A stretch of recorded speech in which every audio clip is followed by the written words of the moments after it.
En comunicación con la legisladora porteña Graciana Peñafort de Unión por la Patria, abogada especializada en medios y libertad de expresión. Hola Graciana, buenas noches, te saludamos Guillermo Urónico, Luca, Valentina Berterrechi, quien te habla Alejandro Lefie, ¿cómo estás? ¿Cómo estás, Alejandro y todo el equipo? Buenas tardes, buenas noches ya. Y ya entramos a la noche, sí. Bueno, muy bien, Sí, este gracias. momento así de los domingos. Sí, no, y nosotros, viste, hablábamos recién con Waldo Wolf, que es candidato a legislador del PRO, ahora hablamos con una legisladora de Sí. Unión por la Patria. Un poco la idea es hablar con todos los sectores partidarios y quería también hacerte esa misma pregunta que le hacía Waldo Wolf respecto a qué expectativas tienen ustedes con la candidatura de Leandro Santoro para las elecciones del domingo que viene.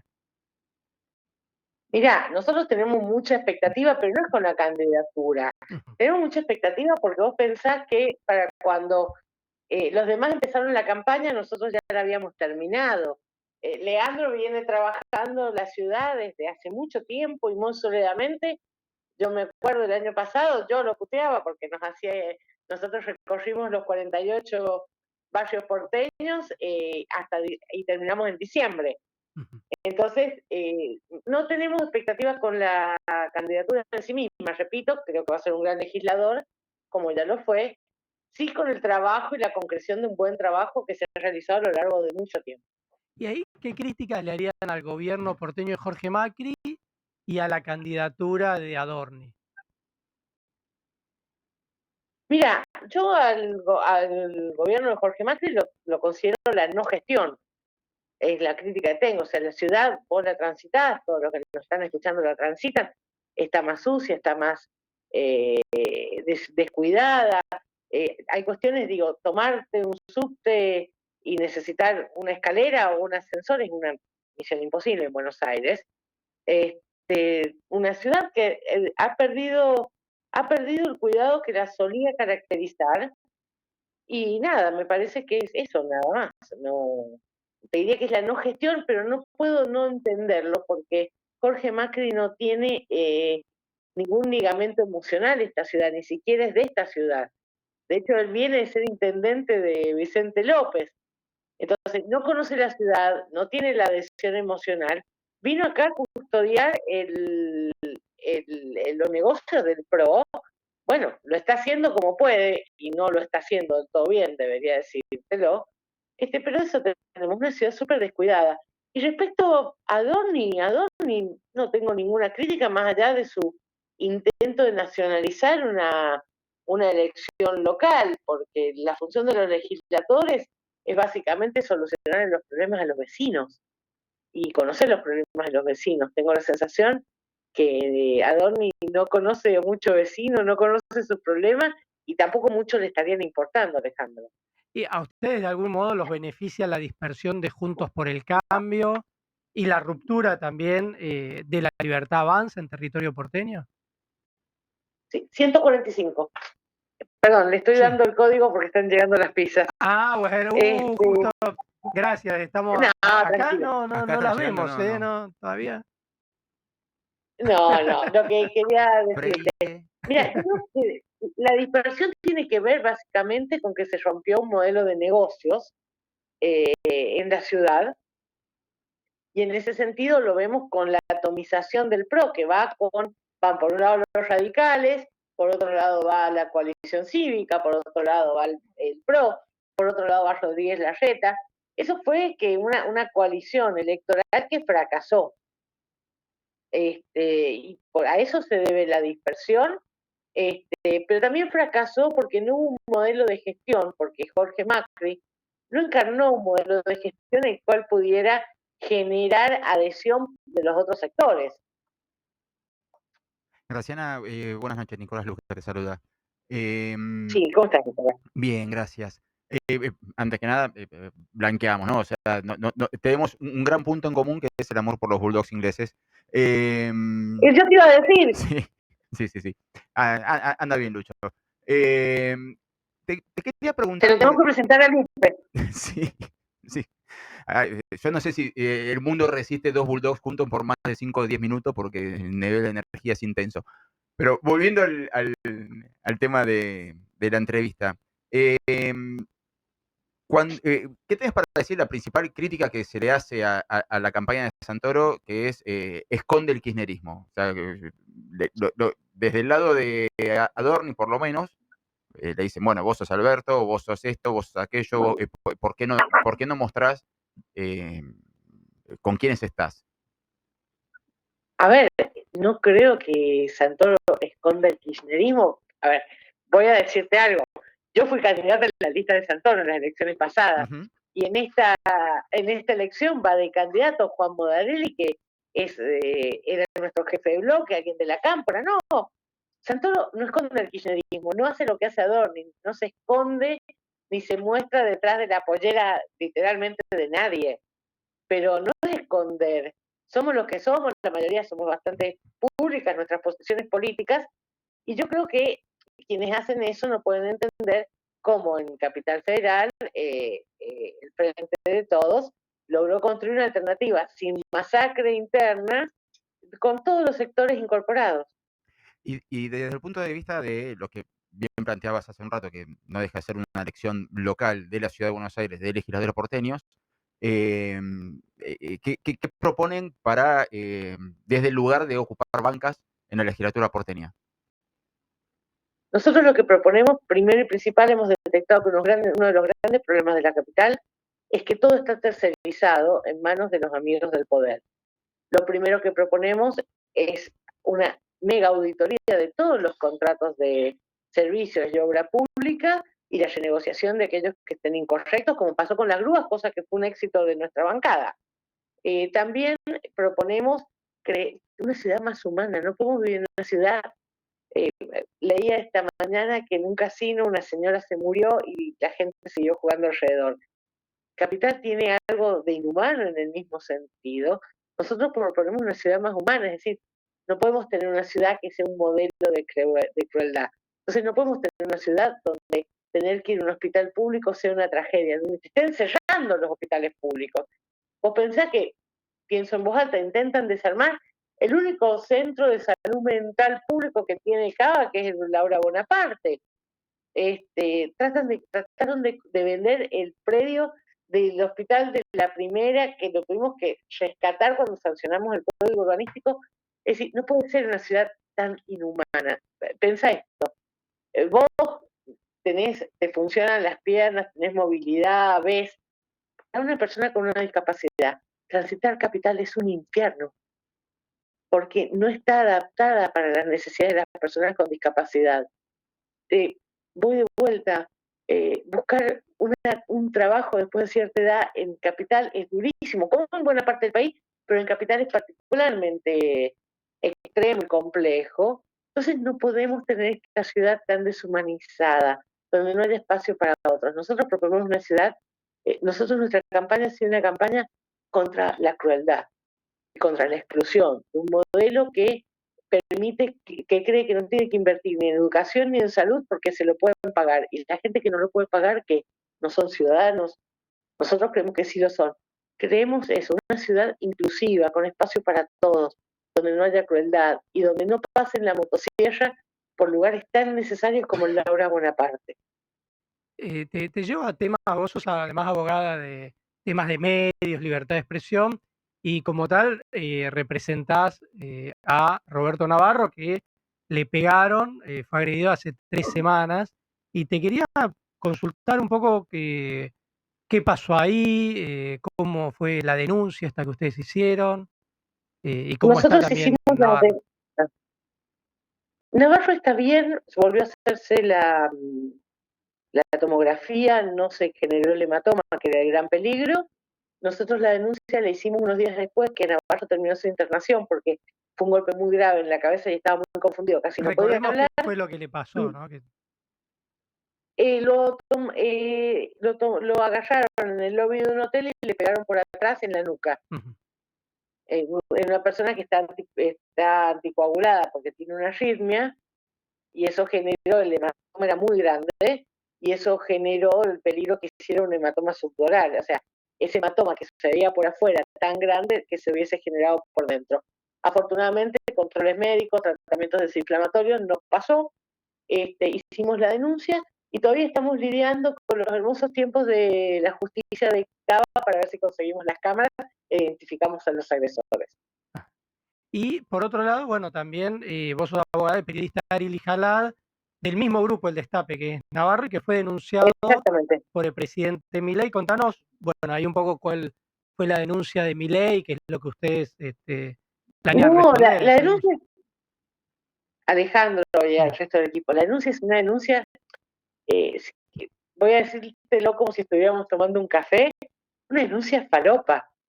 No tiene ninguna posibilidad de prosperar. ¿Cómo vas a denunciar a un periodista por injurias y calumnias y creer que vas a tener una posibilidad de éxito? Lo que yo voy a señalar es que, ¿cómo explicarlo? Es inviable, se derogó injurias y calumnias para los periodistas. No por periodistas, sino porque son asuntos de interés público. A Milei no le gustó los dichos de varios periodistas, Pañi, Canosa, Ari Lijara, y decidió denunciarlos como una manera de tratar de restringir la libertad de expresión a través de medidas intimidantes.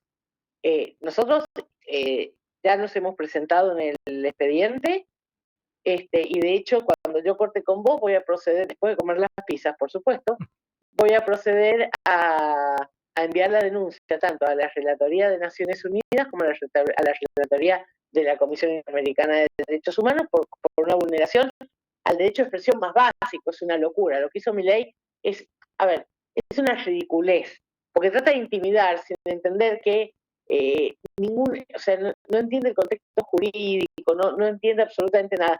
Y por ahí Milei como economista no tiene que entenderlo. Tal vez quien tenga que entenderlo es su abogado, que hace que Milei, que Jalad, que Peñafort, que vengo a ser yo, que Alejandro Rúa, que el Poder Judicial, hagamos todo un trabajo totalmente inconducente, porque no va a conducir a nada. Una denuncia totalmente inconducente, mal planteada, no, la verdad, una verdadera ridiculez.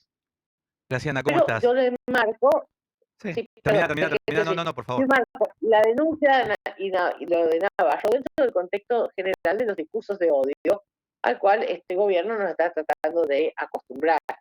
Y yo creo que la primera medida de resistencia efectiva es no acostumbrarse a los discursos de odio. No hay que ni emitirlos ni validarlos. Y me parece que en este contexto es muy preocupante la situación que está atravesando el periodismo, con un gobierno que dice que hay que odiar, que no se odia suficiente al periodismo. Te quería preguntar, Ahora Graciana. sí, Gracias. Soy Guillermo Curo, ¿cómo andás? ¿cómo estás, Guillermo? Te quería preguntar tu opinión en relación a esta información sobre que la Corte Suprema dejó firme la condena a Milagro Sala. Mirá, yo de esta Corte Suprema hace mucho que no espero nada. No tengo mucho más que opinar. Como todo, supongo que la defensa de Milagro Sala irá a organismos internacionales a apelar esta condena, que fue un verdadero escándalo. Pero más allá de eso, también creo que me parece un poco terrible que la noticia sea que Milagro Salas esté condenado con la condena firme y no las condiciones de detención a las que se vio sometida hasta que le dieron la detención domiciliaria. Hay un problema en lo que genera rating. Pero bueno, son opciones. No, de esta corte no me sorprende ni espero nada, mucho menos nada bueno, con lo cual entiendo esto y entiendo que la defensa de Milagro Sala, en una causa que tiene defectos procesales severos, recurrirá a organismos internacionales y ahí se terminará de definir esta situación. De esta corte, ¿qué podíamos esperar? Porque Milagro Sala ya ha sido estigmatizada. Así que no esperaba nada distinto. Ahora, y yo vuelvo un poquito a lo que veníamos hablando en el tema del periodismo, que muchos dicen que Sí. Cristina Kirchner también atacaba al periodismo, a los periodistas, y comparan esta situación con lo que ocurría cuando ella era presidenta hasta el 2015, donde, bueno, plantean que era uno de los momentos de mayor persecución también al periodismo en democracia. ¿Vos qué le dirías a los que plantean esto? Que mientras Cristina gobernó, ningún periodista fue agredido en la vía pública, ningún periodista recibió demandas de este tipo, el gobierno de Cristina jamás habló de odio, muy por el contrario, nuestra frase de cabecera era el amor vence al odio. No era un gobierno, era un gobierno crítico con el periodismo, sí, pero no era un gobierno que emitiera discursos de odio, ni estigmatizara, ni legitimara la violencia contra ningún sector, y mucho menos contra los periodistas. Pero te acuerdas que estaba 678, que estigmatizaba también a los A ver, periodistas, o sea, había ahí un no, tema. estigmatizar es Ujú. decir que lo que hacen está mal y legitimar la violencia. Yo entiendo que no te gustara 678, pero lo que no vas a encontrar en 678 es un solo mensaje de apología en favor de la violencia o a favor del odio. Lo que había una crítica dura, sí, como debe ser toda crítica, pero no había un impulso, una incitación a la violencia contra esos periodistas. Y cuando se decía que de esto de devuelvan a los nietos, tenían las manos manchadas de sangre, a Clarín, Pero, ahí pero había. no confundas los, No. no confundas los periodistas con la Ajá. empresa periodística, que son cosas bien distintas. Una cosa es lo que hizo Clarín y los directivos de Clarín, y otra cosa es lo que hacen los periodistas. Confundir eso es confundir, vos, digo, ojalá No, tu yo te situación pregunto, sí, sí. económica o la de la mía fuera la de Clarín, pero no puedo confundir al periodista con la empresa, ni mucho menos con el directivo de la empresa. Ahora, hablando, entonces volvemos a los periodistas. En el caso de 678, yo me acuerdo, trabajaba Juan Micheli ahí en Canal 7 y por hacerle una pregunta al Cuervo Larroque lo terminaron echando del noticiero de la TV pública y lo escrachaban desde 678, que era insólito, uno veía un programa en el mismo canal escrachando a un periodista del informativo y terminaron echándolo de ahí. A ver, y Juan Micheli seguramente hizo el correspondiente reclamo si esa fue la causa del despido. La verdad es que yo no trabajaba en el canal 7, porque siempre que echan a un periodista dicen que es por múltiples motivos y siempre hay persecución. Lo que pasa es que la persecución no solo hay que decirla en los medios, hay que demostrarla. Sí, no, me imagino que eso es más complicado en términos legales, pero uno veía en 678 cómo Vos escrachaban a un veías, a ver, periodista del quiero que, informativo del canal, lo cual era medio insólito. Alejandro, Sí, sí, Alejandro, sí. que sea un periodista de tu canal no quiere decir que no lo puedas criticar. Yo puedo criticar a un periodista de un canal en el que trabajo, Ajá. porque si no, yo tendría un contrato editorial incorrecto donde dice que no puedo criticar a determinado sector. Digo, no es muy distinto al contrato que no vamos a conocer nunca, que hay con La Nación Más, entre Majul, Trebus, que no pueden criticar a Milei. Pero una cosa es que vos puedas criticar a un periodista, incluso del canal en que trabajás, y otra cosa es que el gobierno te escriba las notas, como pasó con Johnny Viale y la entrevista por Libra. Son cosas bien distintas. La primera cosa, cuando te controlan las entrevistas y lo que decís, vulnera la libertad de expresión y sobre todo, y vos lo deberías tener muy presente, la libertad de trabajo del periodismo. Otra cosa es la crítica. La crítica se permite, es parte del juego democrático. Ahora, por ejemplo, viste que hace pocos días FOPEA sacó el informe anual de libertad de expresión, donde decía que el año pasado fue uno de los años donde más aumentaron los ataques al periodismo, pero decía que el peor año desde que ellos llevan registro había sido en 2013, en el gobierno de Cristina, es decir, que hacían también ahí una comparación respecto a que si bien habían aumentado en este último año los ataques al periodismo, ese peor año desde que lleva registro FOPEA había sido en 2013 en el gobierno de Cristina. Sí. Alejandro, lo que Dale. diga FOPEA en ese sentido no me sorprende. FOPEA se ha quedado callado frente a agresiones que han sufrido periodistas en estos días y nunca se quedó callada con nada que consideró una agresión durante el gobierno kirchnerista. Las cosas en el contexto y en contexto. Todos sabemos qué intereses defiende FOPEA, que no es muy distinto a lo que vos me planteaste recién, que criticar a Ernestina Herrera de Noble era incentivar la violencia contra los periodistas. No. Una cosa son las empresas, otra cosa es el trabajo por el periodismo. FOPEA tiende a tener una importante defensa corporativa de los medios de comunicación. A mí no me preocupa, pero yo sé lo que es. Digo, FOPEA fue uno de los principales impulsores de estar en contra de la ley de medios, que a los periodistas no les perjudicaba en nada. Muy por el contrario, lo que a quien parecía estar defendiendo FOPEA en ese sentido era a las empresas que tenían concentraciones preocupantes de licencias de comunicación audiovisual. Yo no me equivoco. Una cosa es quien representa los medios, otra cosa muy distinta son los periodistas. Yo creo en preservar el derecho del periodista y creo que el trabajo del periodismo tiene una relevancia superlativa en un mundo democrático, pero esto no es la opinión, no es la defensa corporativa de los medios de comunicación. Lo que pasa es que esa crítica a los medios después permeaba abajo hacia los periodistas.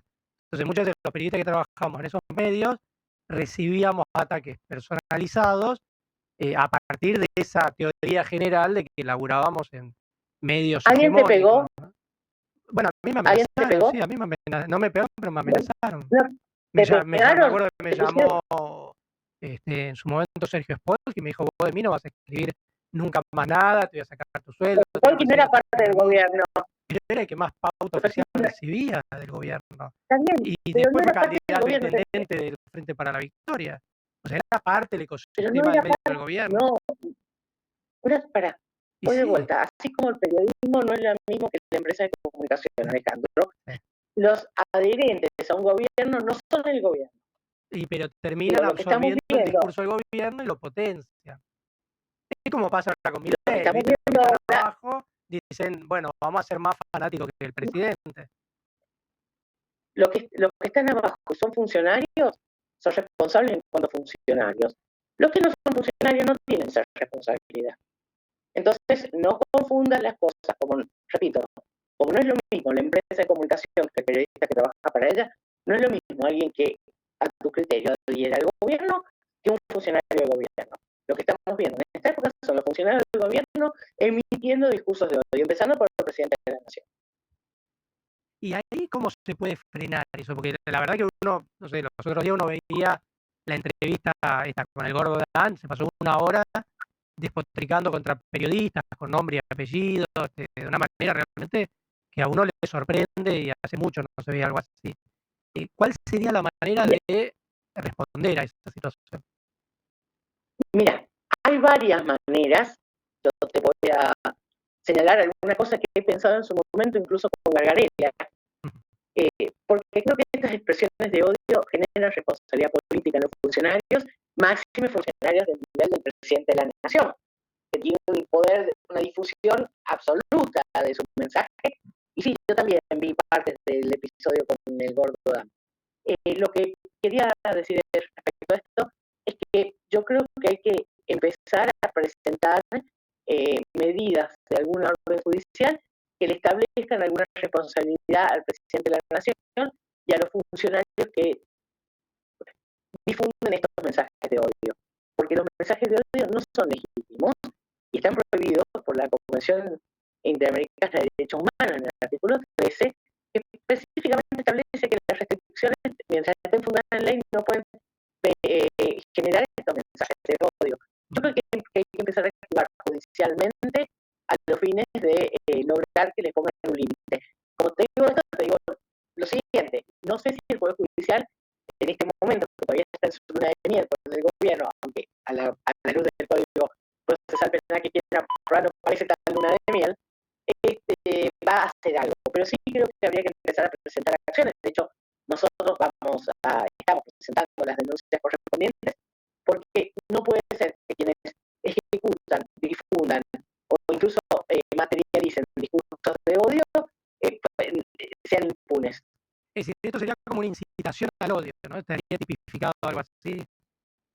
Voy a decírtelo, es una incitación a la violencia. Además de incitación al odio, esto es una incitación a la violencia. Porque ¿cuál es la conclusión lógica si no odia suficiente a un periodista? Le puedes pegar. Tan simple como eso. Digo, está muy mal, no lo estoy validando. Pero quiero ser clara, lo que hay que empezar es a tomar las acciones legales a los fines de que la emisión de estos discursos de odio genere responsabilidad para quienes los imiten y para quienes los emitan y para quienes los difundan. Es decir, que en este caso, por ejemplo, estamos hablando de los 3 periodistas denunciados, en el caso de ustedes, de Lijadad, no solo sería una defensa de la denuncia que hizo Milei, sino también una denuncia contra Milei, algo así.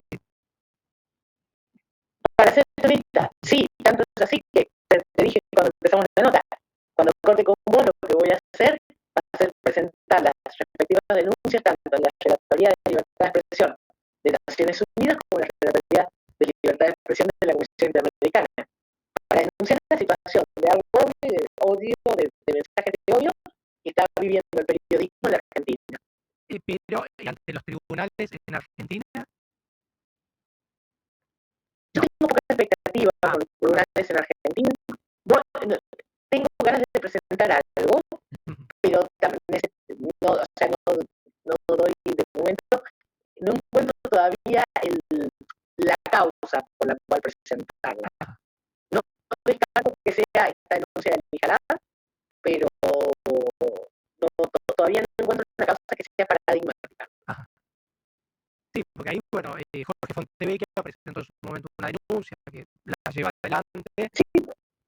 Planata en su momento ya presentó una denuncia, pero es cierto que no hay varias denuncias judiciales por esta situación.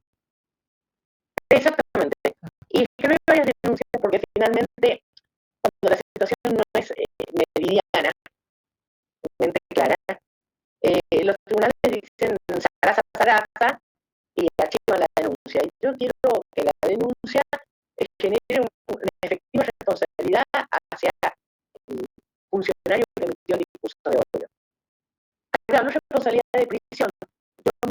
Yo me sentiría muy satisfecha con que se compense la pena con la obligación de formarse en materia de odio, de discursos de odio, por ejemplo. Yo no quiero meter preso a Milei. Yo quiero que Milei entienda que lo que está haciendo está mal, que vulnera el acuerdo democrático y que perjudica a los periodistas. Bueno, esperemos a ver cómo sigue esto, pero está claro como que estamos entrando ya en otra dimensión respecto a lo que venía ocurriendo hasta hace un mes atrás. Yo creo que empezamos a entrar lentamente, voy a decirte cómo lo veo yo.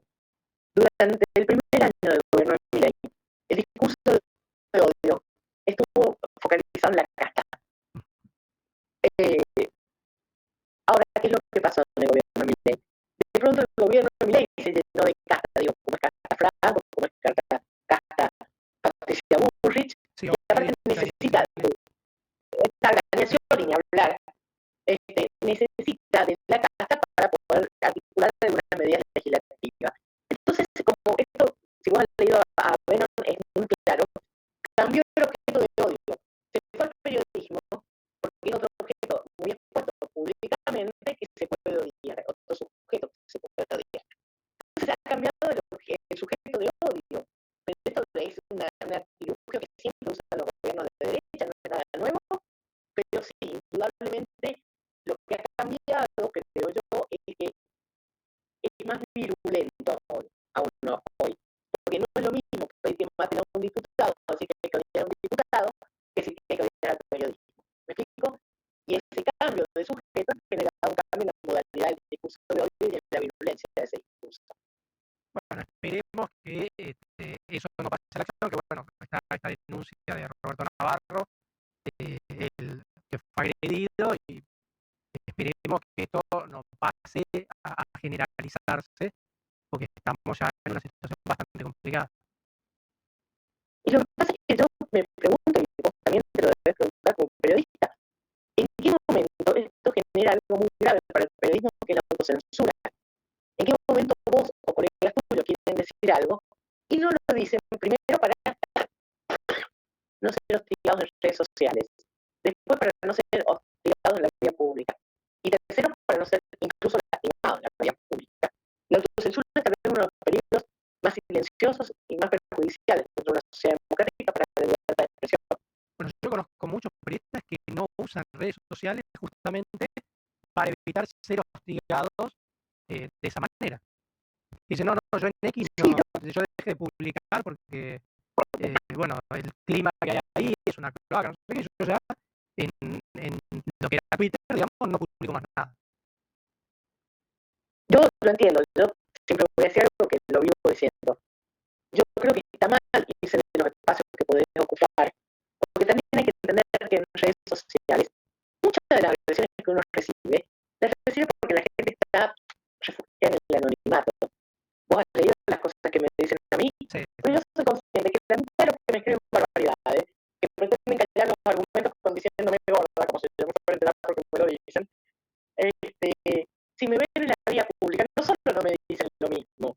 sino que viene a pedirme una foto, porque el anonimato esconde la profunda cobardía de quien admira y odia al mismo tiempo. Entonces, no hay que tomar esto y no es la vida real. La vida real es la que tenemos vos, yo, quienes nos están escuchando, cuando vamos a pagar los impuestos, cuando vamos al subte, eso, pero no hay que confundir las redes con la vida social, con la vida real. También creo Perdón. que Llega un punto en que a veces el anonimato puede llegar a jugar para envalentonar a alguien, a meterse con tu vida privada o afectar a tus intereses, como buscar quiénes son tus parientes y atacar a tus parientes cuando por ahí no son periodistas y no tienen ese cuero. totalmente, y todos lo hemos sufrido. Yo, cuando a mí han agredido a mi núcleo familiar, les he pedido las disculpas, explicarles que yo no tengo la culpa de los atacados con los que tengo que interactuar, y que eso que están haciendo es un intento de estigmatizar, de estigmatizarme y de castigarme a mí. Y también tratan de incentivar que me autocensure. Yo, como creo en la defensa de ciertas cosas, no voy a dejar de decirlas y no voy a dejar de pelear por lo que creo. Bueno, Graciana, la verdad que te pedimos disculpas porque ya debes tener fría la pizza, pero fue... No, disculpas le tienen que pedir a mi amigo que está enfrente esperando que yo termine. No, bueno, no. Nada, y realmente te ¿Ves? Estos son los problemas del periodismo en la vida de las personas. viste que una entrevista que iba a ser de 10, 15 minutos termina siendo media hora. Pero no, muy interesante, porque además, bueno, podemos discutir también, podemos intercambiar posiciones, sabemos que venimos de lugares distintos, pero bueno, que uno puede dialogar, hacer una entrevista por momentos áspera, pero por momentos realmente coloquial y muy interesante, por cierto. Alejandro, yo no necesito pensar como vos para darte una entrevista. Para darle una entrevista a alguien que no piensa como yo. Lo único que necesito es estar convencida de las cosas que pienso yo y poder defenderlas. Yo en general tengo como premisa, y vos hace muchos años que me conoces, yo no hablo de lo que no sé. Y no hablo de aquello en lo que no creo. Yo creo en esto, hablo de esto, defiendo esto, trabajo de esto. Entonces, como lo puedo fundar, puedo sobrevivir a no estar de acuerdo en todo con vos. No podría hacerlo si no estuviera convencido. Que no es es lo que vemos, por ejemplo, con Milei, que solo va a medios que le tiran centro. Si vos estás convencido, bancar una repregunta y no pasa nada, y nadie se ha muerto, ni nadie se ha enojado. La repregunta es completamente válida. Además, que es lo que nosotros siempre tratamos de hacer acá en Contacto Digital, que es hablar con todos los sectores partidarios, con los que tienen diferentes ideologías, es decir, tratamos de hacerlo, a veces, bueno, no nos dan las entrevistas y nos cuesta, pero intentamos hacer eso, porque sabemos que el oyente es alguien adulto, responsable, inteligente, y que después se forma su propia opinión. Exacto. La verdad no es lo que digo yo, o la verdad no es lo que decís vos. La verdad es lo que se reconstruye como verdad en la cabeza de quien te escucha, de quien te lee. La verdad no es algo que te dan como un alimento procesado. Es también una producción intelectual del sujeto individual. Si no, estamos creyendo que la gente es tonta, y la gente no es tonta. La gente se enoja, tiene pasiones, tiene amores, pero no es tonta. Piensa también desde sus amores, de sus enojos, de sus pasiones, pero piensa. Y hay que respetarle y concederle a todo ser humano lo mismo que pedimos que nos conceda a nosotros. Somos seres pensantes. Bueno, y cerramos así la entrevista, Graciana. Muchísimas gracias, en serio. No, por favor, un abrazo a todos ustedes. Bueno. Y sobre todo al bulldog que hay que presentarle a Lupe. Ahí, Nico. Tenemos que ponernos de acuerdo por Nico, te escribo por X. Dale, perfecto. Bueno, un beso. Listo. Besos, hasta luego. Hasta luego. Era la legisladora porteña Graciana Peñafort de Unión por la Patria, abogada especializada en medios y libertad de expresión. De lunes a viernes, de 9 a 12, Nelson Castro, con todas las ganas, dice fuerte y claro: ¡vamos!